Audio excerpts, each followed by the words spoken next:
Early in life, my prospects weren't bright. The place I came from, the things that happened to me and around me, the things I had done and not done, all were pointing in a negative direction. The realities of my life weren't good, and I was getting the sense that they were only going to get worse. But from a young age, I somehow clearly understood how to bring things from the realm of ideas and feelings into the realm of material reality. At that time, I would never have thought of this as a power of wealth creation, but that's what it was. I looked at intangible thoughts as potentially tangible realities. The thoughts hadn't yet been created in the physical world, but they certainly could be created in the physical world. Most important, I somehow knew that I could make that wealth creation take place. So far, so good. But because of the environment I came from and my limited exposure to a wiser point of view, what I chose to create was not always beneficial to my well-being. Often I didn't use the things I chose to create in my own best interests or the interests of the people around me.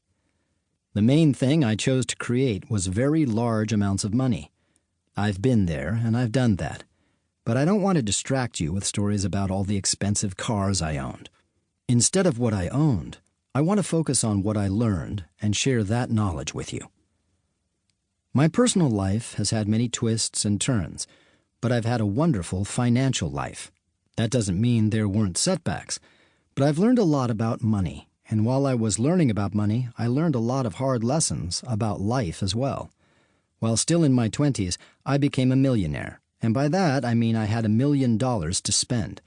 In my 30s, I took a company public as founder, chairman, and CEO, and my net worth was about $140 million. Also in my 30s, that company I founded went bankrupt in the dot-com crisis, and I went completely broke. Actually, I was more than broke. I was $6 million in debt, mostly due to the taxes and fees that come with ownership of a publicly traded company. That was when I was 37 years old. At 38, I started my next company. I sold that company only 3 years later for a total of $89 million. There are truths about human nature that I didn't know when I was starting out, which took many years to discover. I have now been fortunate enough to learn those truths, even if I often had to be taught the hard way. There are also principles of wealth building that I intuitively understood to some extent then, and that I'm now able to communicate.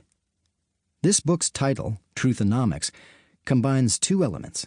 It's about personal truth and personal finance, as well as how, perhaps unexpectedly, those two concepts are intertwined.